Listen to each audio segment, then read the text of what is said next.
네, 창세기 23장 2절에서 20절까지 마지막 절까지 보도록 하겠습니다. 네, 창세기 23장 2절에서 20절 우리 한 절씩 교독하도록 하겠습니다. 사라가 가나안 땅 헤브론 곧 기럇 아들바에서 죽음에 아브라함이 들어가서 사라를 위하여 슬퍼하며 애통하다가 나는 당신들 중에 나그네요 거류하는 자이니 당신들 중에서 내게 매장할 소유지를 주어 내가 나의 죽은 자를 내 앞에서 내어다가 장사하게 하시오. 내 주여 들으소서. 당신은 우리 가운데 있는 하나님이 세우신 지도자이시니 우리 묘실 중에서 좋은 것을 택하여 당신의 죽은 자를 장사하소서. 우리 중에서 자기 묘실에 당신의 죽은 자 장사함을 금할 자가 없으리이다.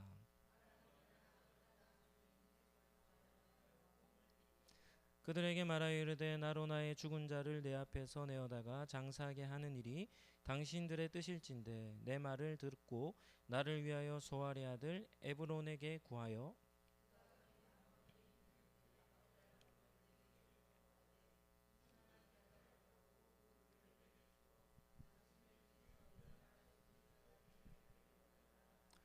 에브론이 해 족속 중에 앉아 있더니 그 해 족속 곧 성문에 들어온 모든 자가 듣는 데서 아브라함에게 대답하여 이르되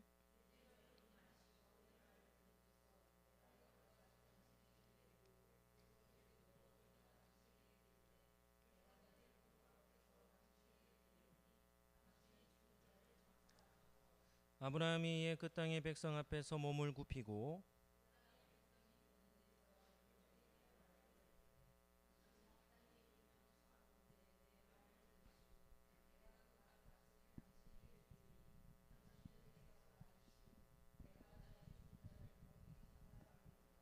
에브론이 아브라함에게 대답하여 이르되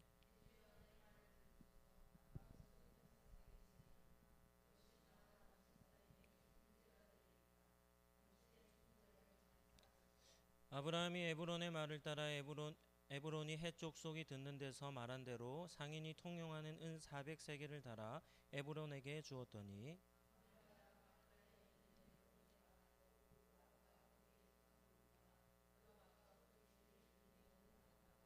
성문에 들어온 모든 헷 족속이 보는 데서 아브라함의 소유로 확정된지라.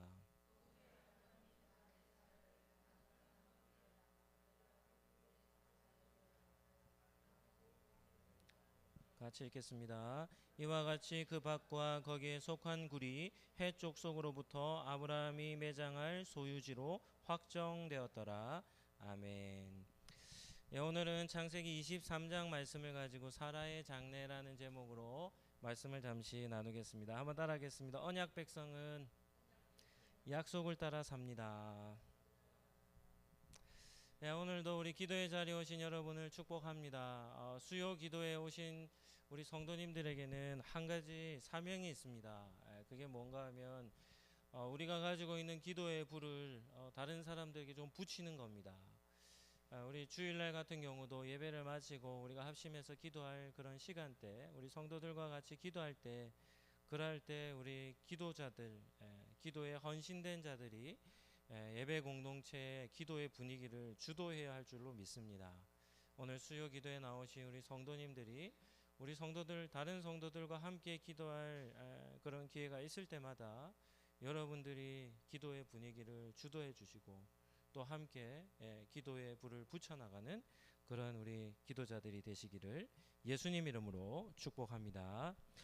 오늘 읽은 본문을 중심으로 믿음의 사람은 무엇에 힘을 쏟아야 하는가라는 이런 주제로 말씀을 잠시 살펴보겠습니다. 첫 번째 살펴볼 주제는 땅을 구입하고자 하는 아브라함입니다.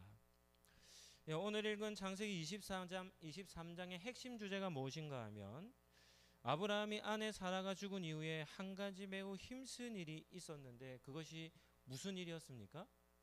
사라를 매장할 장소, 그 땅을 구입하는 것이었습니다.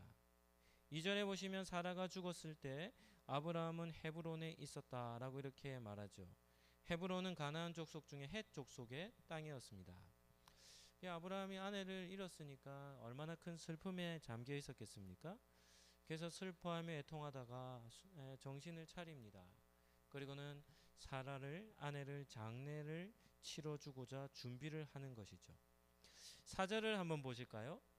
나는 당신들 중에 나그네요 거류하는 자이니 당신들 중에서 내게 매장할 소유지를 주어 내가 나의 죽은 자를 내 앞에서 내어다가 장사하게 하시오. 이 아브라함은 헷 족속 사람들에게 나의 아내를 매장할 장소를 그렇게 제공해 달라 이렇게 요청한 겁니다. 근데 무엇이 문제인가 하면 아브라함은 이 가나안 땅에서 떠돌아다니는 나그네 신분이었습니다. 그래서 상황이 그렇다 보니까 자기의 소유한 땅이 없었기에 매장할 장소가 없었던 것이죠. 그래서 그런 이유로 헷 족속에게 아내를 매장할 땅을 구했던 것입니다. 근데 6절에 보면 참 감사하는 반응들이 나오죠. 이 헷 족속이 아브라함의 말을 듣고 반응이 나오는데 아주 친절한 반응이 나옵니다. 6절을 보시면 내 주여 들으소서. 아브라함을 향하여 주인이라고 부릅니다. 당신은 우리 가운데 있는 하나님이 세우신 지도자이시니 우리 묘실 중에서 좋은 것을 택하여 당신의 죽은 자를 장사하소서. 우리 중에서 자기 묘실에 당신의 죽은 자 장사함을 금할 자가 없으리이다. 여기서 우리는 가나안 족속과 아브라함의 관계, 그리고 이 헷 족속이 아브라함을 어떻게 대하는지를 우리는 발견할 수 있어야 합니다. 헷 사람들이 아브라함을 뭐라고 얘기합니까? 이전의 성경에서는 하나님의 방백이라 이렇게 얘기했는데 우리가 지금 가지고 있는 성경은 하나님이 세우신 지도자라 이렇게 평가를 받고 있는 것이죠. 이러한 평가는 아브라함의 삶이 어떠했는지를 보여주는 것입니다. 우리가 잘 알다시피 가나안 땅은 어떤 신이 다스리는 땅이었습니까? 바알과 아세라입니다. 바알과 아세라가 그 땅의 아주 지배적인 우상들이었죠. 그러니까 그런 신을 섬기는 그런 우상을 숭배하던 가나안 사람들에게 하나님을 믿는 가정은 몇 가정밖에 없습니까? 아브라함 한 가정밖에는 없는 겁니다. 그런데 그렇게 아브라함 한 사람이 하나님을 믿는 그 믿음의 영향력이 다른 이방 우상들을 섬기는 민족, 나라 공동체에게 어떻게 되는 겁니까? 선한 영향력을 끼치고 있음을 보게 되는 것이죠. 뭐 지금으로 표현한다면 복음의 불모지입니다. 복음의 불모지일 뿐만 아니라 그 땅은 우상이 지배하는 땅입니다. 그렇게 우상 숭배가 철저한 그 땅에서 아브라함은 선한 영향력, 믿음의 영향력을 끼친 것이죠. 아무도 하나님을 알지 못하는 땅에서 아브라함은 하나님을 나타내는 삶을 산 것입니다. 그리고 아브라함에 대한 이러한 반응은 한두 사람의 반응이 아니라 헤브론에 거했던 헷 족속의 반응이니까 아브라함의 영향력이라는 것이 그 지역에 있는 한 족속 전체에게 영향력을 끼쳤음을 볼 수 있죠. 그래서 이 헷 족속은 아브라함이 당한 슬픔을 알고 그 아픔에 공감해 줍니다. 사라의 무덤으로 사용할 땅도 그렇게 얘기하죠. 아브라함이 원하는 땅이 있으면 그 땅을 주겠다는 겁니다. 이 말은 무슨 말입니까? 전폭적으로 지원하겠다는 겁니다. 아브라함이 그의 아내 사례를 장사 지내는 장례식을 치르는 그 모든 절차와 그 묻어야 할 매장지까지도 다 제공해 주겠다는 것입니다. 얼마나 감사한 일입니까? 그런데 오늘 본문에 보면 문제가 하나 발생하는데 그게 뭐가 하면 아브라함이 문제인 겁니다. 이 아브라함은 원하는 땅을 그냥 제공해 주겠다라는 헷 사람들의 말을 듣고도 그 말을 받아들이지 않습니다. 7절에서 9절을 한번 보실까요? 제가 한번 읽어드리도록 하겠습니다. 아브라함이 일어나 그 땅 주민 헷 족속을 향하여 몸을 굽히고 그들에게 말하여 이릅니다. 나로 나의 죽은 자를 내 앞에서 내어다가 장사하게 하는 일이 당신들의 뜻일진데 내 말을 듣고 나를 위하여 소알의 아들 에브론에게 구하여 그가 그의 반머리에 있는 그의 막벨라 굴을 내게 주도록 하되 충분한 대가를 받고 그 굴을 내게 주어 당신들 중에서 매장할 소유지가 되게 하기를 원합니다. 라고 이렇게 대답을 하는 것이죠. 사라가 죽었을 때 아브라함의 나이가 몇 살입니까?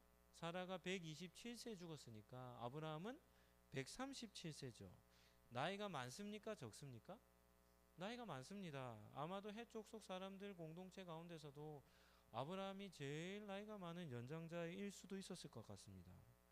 그런데 그렇게 나이가 많은 아브라함이요, 해쪽 속에게는 주인이라, 하나님의 지도자라 이렇게 인정을 받는 그런 리더가 어떻게 행동을 하냐면 그 땅의 주민 해 족속을 향해서 몸을 굽힙니다. 이 말은 무슨 말인가 하면 땅에 엎드려 그 족속 사람들에게 절을 했다는 것입니다.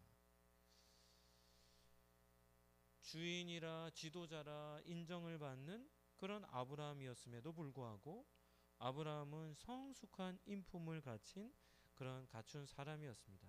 그래서 원하는 대로 그냥 주겠다라는 그들 앞에서도 철저하게 몸을 굽히면서까지도 어떻게 합니까?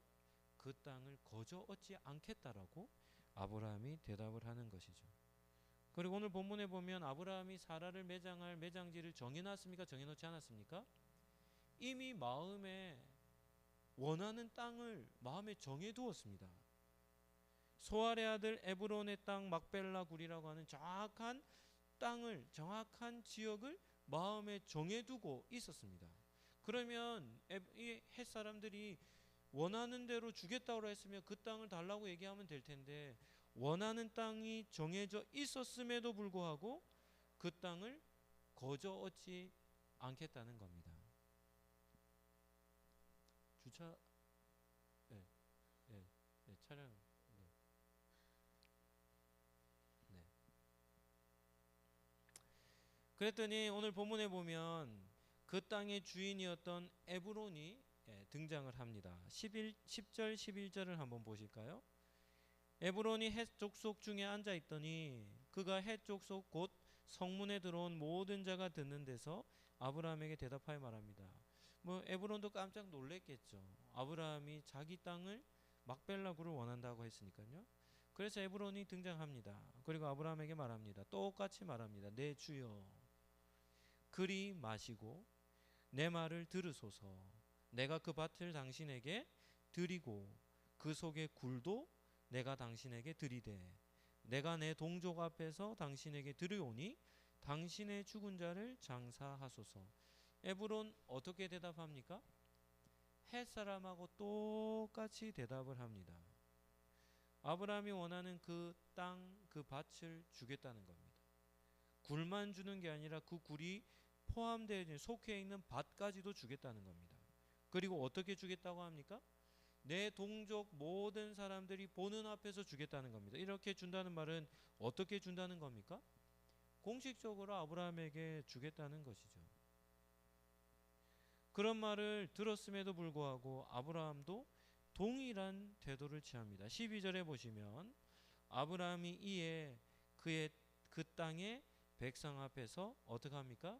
몸을 굽힙니다. 또다시 헷 사람들 또 에브론 앞에서 엎드려 절을 하는 것이겠죠. 끝까지 가장 낮은 자세로 헷 사람들을 대하는 아브라함의 모습을 볼 수 있습니다. 그리고 아브라함은 그냥 주겠다는 그들의 말을 거절하고 그 땅을 끝끝내 어떻게 하겠다는 겁니까? 값을 주고 사겠다는 겁니다.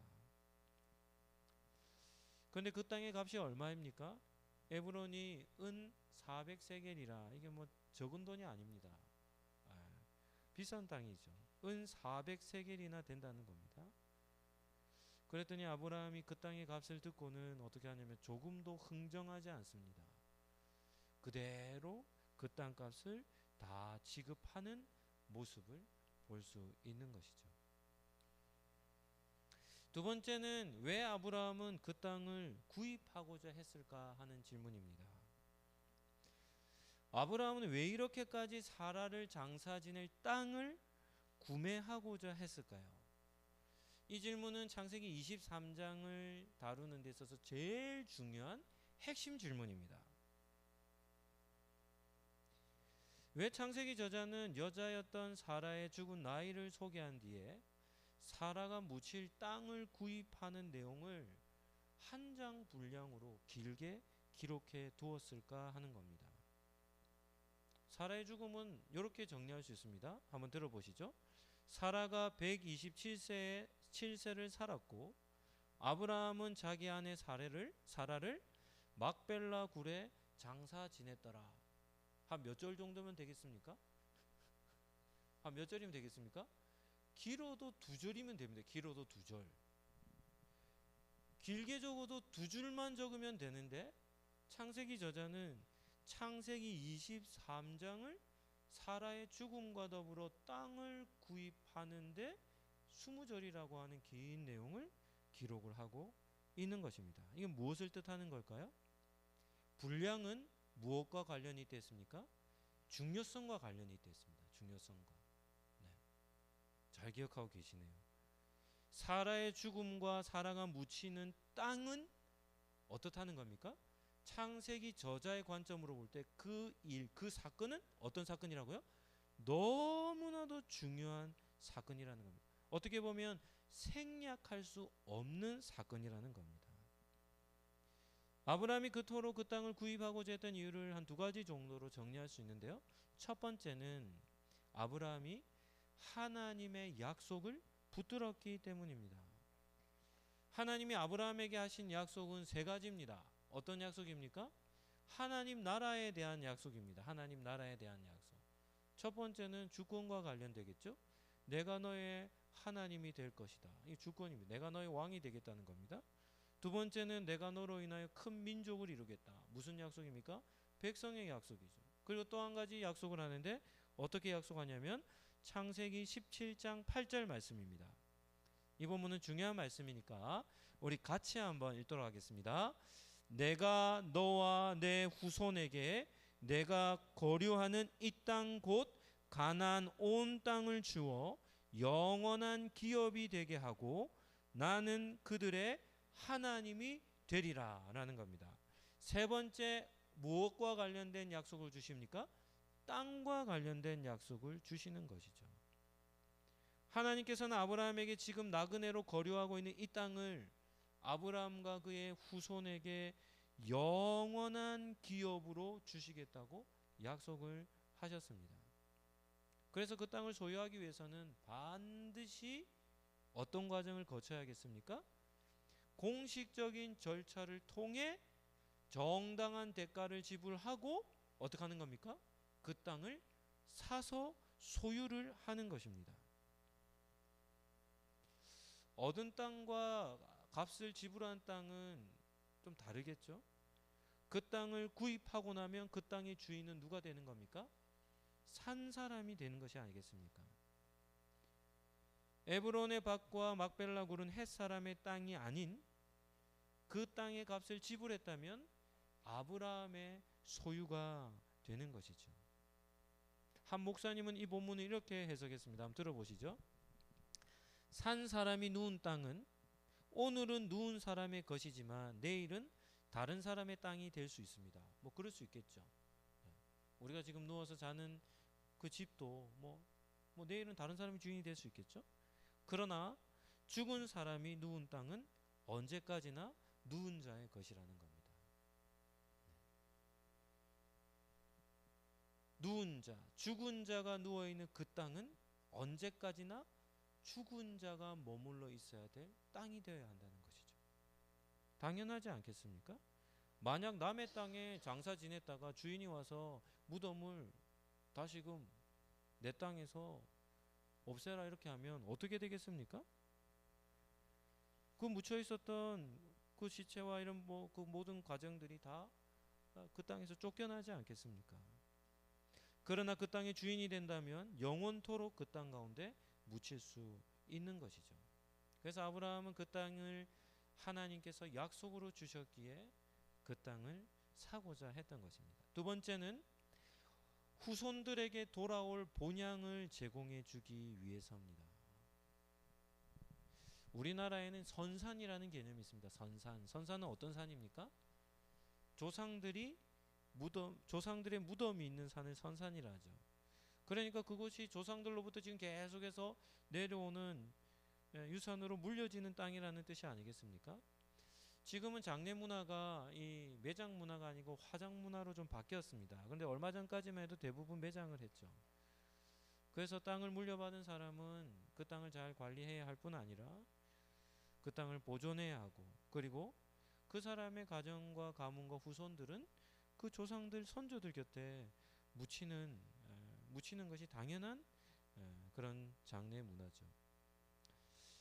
아브라함이 사라를 장례하기 위해 구매한 이 헤브론 땅은 이와 같은 역할을 했습니다. 창세기는 누가 썼다고 알고 있습니까?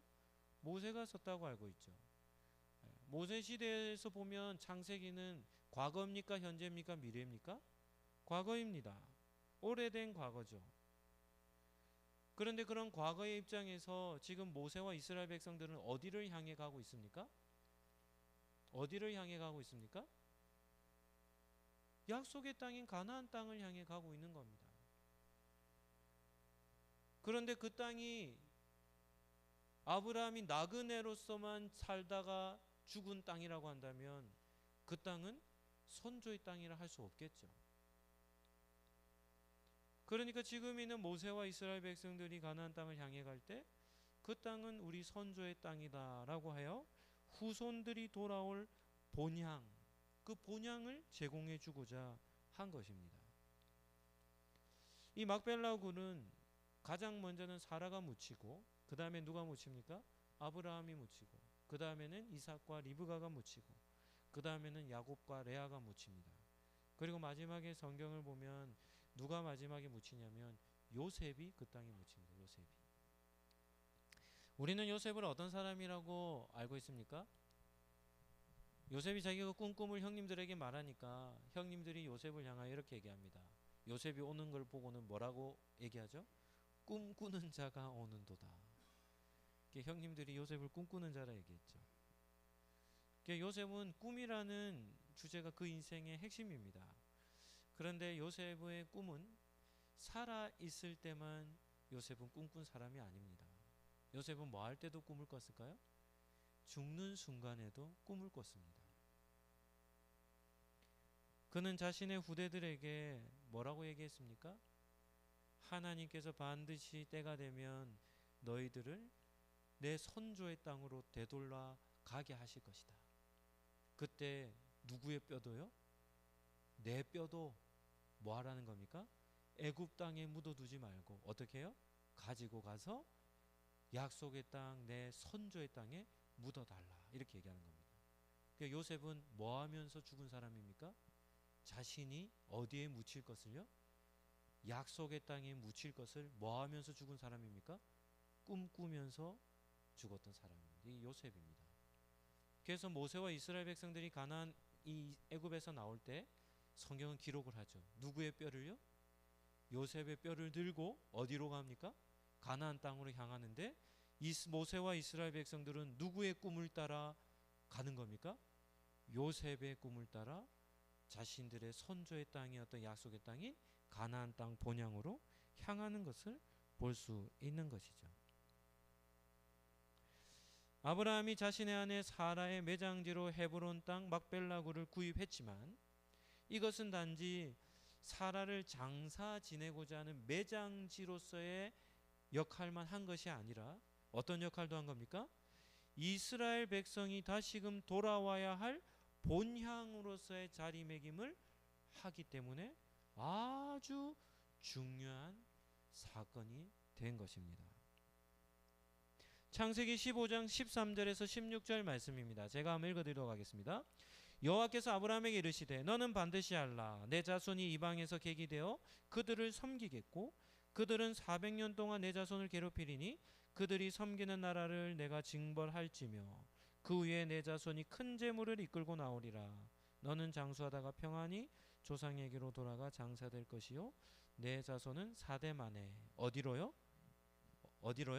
이 땅으로 돌아오리니 이는 아모리 족속의 제약이 아직 가득 차지 아니함이니라 하시더라.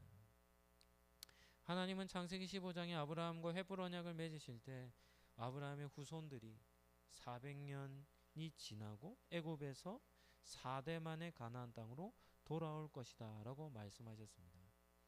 이 약속의 성취를 위해서 아브라함은 반드시 가나안 땅에 자신의 소유지를 사야 했던 것입니다. 말씀을 정리하도록 하죠. 창세기 23장에서 우리가 보게 되는 아브라함의 모습 어떻습니까? 은 400세겔쯤 되는 비싼 땅을 거저 주겠다는 겁니다. 그런데 아브라함은 두 번이나 거절하죠. 여기서 우리는 아브라함의 어떤 모습을 볼 수 있는가 하면 아브라함은 하나님과 맺은 언약을 지키기 위해 물질적 가치보다 하나님과 맺은 언약을 더 소중하게 여겼다는 것입니다. 물질적 가치를 더 우선순위로 여긴다면 은 400세겔이나 되는 땅을 주겠다 하면 아멘 하겠죠. 그냥 덥석 받아버리지 않겠습니까? 그러나 그러한 물질적 가치보다 하나님과 맺은 이 땅을 내가 너와 너 자손에게 주리라는 그 약속을 붙들고 아브라함은 그 땅을 사고자 했던 것이죠. 오늘 창세기 23장에서 가장 감동적인 절은 18절과 20절인데요. 18절 말씀 우리 같이 한번 볼까요? 18절입니다. 같이 한번 읽어보겠습니다. 성문에 들어온 모든 헷 족속이 보는 데서 아브라함의 소유로 확정된지라. 이게 제일 중요한 겁니다. 창세기 23장의 제일 중요한 것은 막벨라굴의 사라를 장사 지냈다는 것보다 더 중요한 것이 무엇인가 하면 그 땅이 아브라함의 소유로 확정이 되었다는 겁니다. 드디어 성문에서 공식적인 절차를 따라 헤브론 막벨라굴이 아브라함의 소유가 된 것입니다. 이 말은 다르게 얘기하면 어떤 뜻일까요? 더 이상 그 땅에 나그네가 아니라는 것이죠. 자기 땅을 가지고 있는 주인이 되었다는 것이 아니겠습니까? 아브라함은 헤브론을 사고 난 이후에야 사라를 그곳에 장사를 지냅니다. 아브라함의 행동은 자기 아내에 대해서도 최고의 선물이겠죠. 한번 생각해 보시죠. 아브라함이 거저 주는 땅에 사라를 매장했다 해보시죠. 그러면 사라의 죽음, 사라가 묻힌 그곳은 어떤 의미가 있습니까? 사라는 먼 고향을 떠나 결국에는 나그네 생활로 평생 살다가 어디에 매장됩니까? 이방 땅에 매장이 되는 겁니다. 이방 땅에. 그냥 가나안 땅, 이방 땅에 그냥 묻히는 거예요. 그런데 아브라함이 그 땅을 구입을 하여 그 땅의 주인이 된 이후에 사라를 그 땅에 묻었다고 한다면 사라의 죽음은 어떤 의미가 있습니까? 하나님께서 약속하신 땅에 뭐 한 겁니까? 묻히는 겁니다. 나그네로 살다가 나그네로서 이방 땅에 묻힌 게 아니라 나그네로 살았지만 그의 인생의 종착지는 어디가 되는 겁니까? 하나님이 약속하신 약속의 땅에 누가 묻히는 겁니까? 사라가 묻히는 겁니다.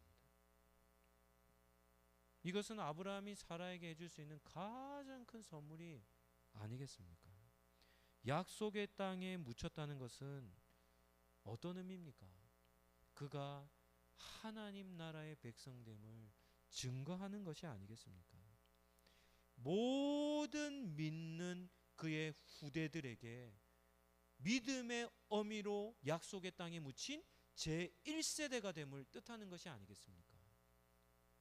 그 1세대로부터 가나안 땅이 어떻게 됩니까? 아브라함과 사라의 땅이 되어지고 그들로부터 인해 그 모든 후대들이 그 약속의 땅이 자기의 땅으로 여김을 받는 그런 은혜가 있게 된 것이죠. 그래서 창세기 23장에 아브라함이 가나안 땅을 구입한 것은 이마만큼 구속사에서 중요한 의미를 가지고 있음을 보게 되는 겁니다. 말씀을 정리하도록 하겠습니다. 오늘 기도의 자리에 나오신 우리 성도님들 이런 축복을 한번 할까 하는데 아멘을 좀 준비하시죠. 네. 준비하셨습니까? 네. 한번 축복하겠습니다. 여러분의 죽음도 이와 같길 예수님 이름으로 축복합니다. 여러분이 묻히는 그 땅, 여러분의 죽음의 그 장례 절차가 하나님 나라의 백성됨을 증거하시기를 예수님 이름으로 축복합니다.